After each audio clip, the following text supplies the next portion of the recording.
Assalamualaikum warahmatullahi wabarakatuh. Bahaparakan, selamat datang kembali di Darul Mukhlisin Channel.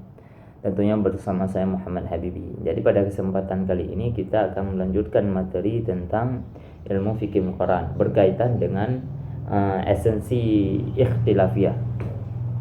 Nah, sementara orang menyangka bahwa perbedaan pendapat dalam masalah fikih adalah karena semata-mata pendapat pribadi orangnya, sehingga muncullah mazhab dan pendapat-pendapat.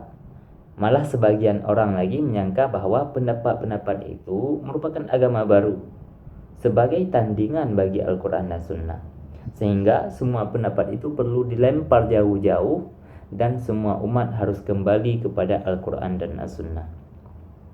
Anggapan yang keliru ini didukung pula oleh sikap-sikap orang-orang yang fanatik buta terhadap mazhab dan mengangkat pendapat mazhab lebih tinggi dari Al-Quran dan Sunnah. Nah, di pihak yang lain, semua kitab matan tidak menyebutkan sandaran pendapat dari Al-Quran dan Sunnah ataupun cara penganalisanya. Akan tetapi, para peneliti, para pengkaji, dan penganalisa pendapat-pendapat tersebut sajalah yang mengetahui persis bahwa kitab-kitab fikih itu tidak lain dari keterangan dan rincian dari hukum-hukum yang terkandung dari Al-Quran dan As-Sunnah, sesuai dengan yang dipahami oleh ahli fikih dari dalil-dalil syara', setelah mereka menggunakan seluruh kemampuan yang ada untuk mengumpul, memahami, dan menganalisa semua dalil-dalil yang dimaksud.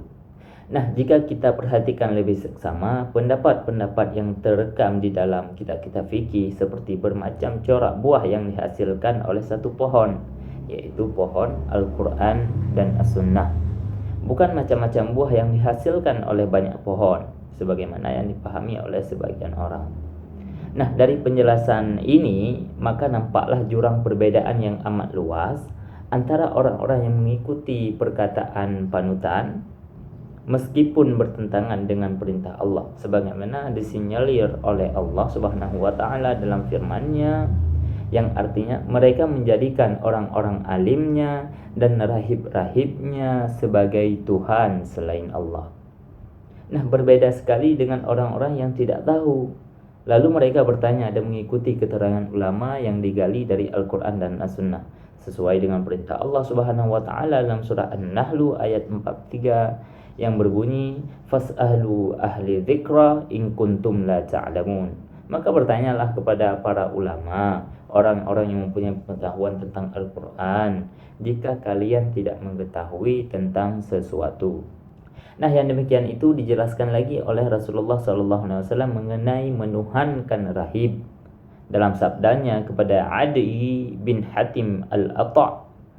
Setelah beliau membaca ayat 31 surah Taubah tersebut di atas, Ata' berkata, tapi mereka tidak menyembah rahib. Rasulullah SAW bersabda, ya, mereka tidak menyembah, tetapi rahib-rahib itu mengharamkan yang halal dan menghalalkan yang haram, lalu mereka mengikutinya. Itulah namanya menyembah rahib. Nah, berbeda dengan ulama yang ahlu dzikri, yang dengan ijtihad mereka menggunakan segala kemampuan yang ada untuk menggali hukum-hukum syara' dan Al-Quran dan As-Sunnah, dari Al-Quran dan As-Sunnah melalui cara-cara istinbat. Nah, untuk berijtihad ini banyak sekali syarat-syarat yang harus dipenuhi agar perbuatan terpuji ini, yaitu ijtihad, tidak dilakukan melainkan oleh orang-orang yang layak dan patut untuk melakukannya. Kesemua hal ini telah dipahami dengan baik oleh ulama salaf dan ulama khalaf, ulama mutaqaddimin, ulama mutaakhirin, sehingga mereka telah banyak menyusun kitab-kitab ikhtilafiyah, fiqhiyah. Sebagai bukti, saya juga telah mencari beberapa statement dari para ulama terdahulu seputar masalah ikhtilafiyah. Antara lain ada ahli fikih tabi'in di Madinah yang mengatakan bahwa, ini ada referensinya, jadi Allah sungguh-sungguh telah memberikan manfaat dari perbedaan pendapat para sahabat. Kesemua perbedaan pendapat itu membawa kepada keluasan dan kelanggengan karena kita dapat memilih yang terbaik untuk kita amalkan. Nah, selanjutnya ada Umar bin Abdul Aziz mengatakan bahwa aku sungguh senang dengan sahabat Nabi yang berbeda pendapat, Karena kalau hanya mereka bersatu pendapat, tentulah manusia ini akan susah dan menemui kesukaran dan kepicikan. Ad-Dahlawi mengatakan bahwa telah banyak terjadi perbedaan pendapat di kalangan para sahabat, seperti mengenai takbir hari tasyrik, takbir 2 hari raya, tapi mereka tidak pernah berbeda dalam masalah yang pokok-pokok hukum.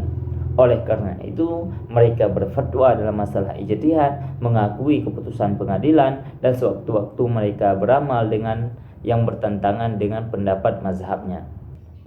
Demikianlah sebenarnya hakikat dari ikhtilafiyah fiqhiyah itu secara global. Dan dengan cara kita mengetahui sebab-sebab yang membawa kepada perbedaan pendapat tersebut, hakikat ikhtilaf ini akan jelas dan akan semakin jelas. Nah, pada video-video selanjutnya kita juga akan menjelaskan nanti bagaimana proses timbulnya sebab-sebab perbedaan pendapat dalam sebab-sebab perbedaan pendapat. Mungkin ada 2 video nanti ke depannya lagi kita akan membahas secara rinci bagaimana proses terjadinya perbedaan pendapat atau sebab-sebab terjadinya perbedaan pendapat. Nah, untuk kali ini cuma cukup 5 menit saja. Wabillahi taufiq wal hidayah. Assalamualaikum warahmatullahi wabarakatuh.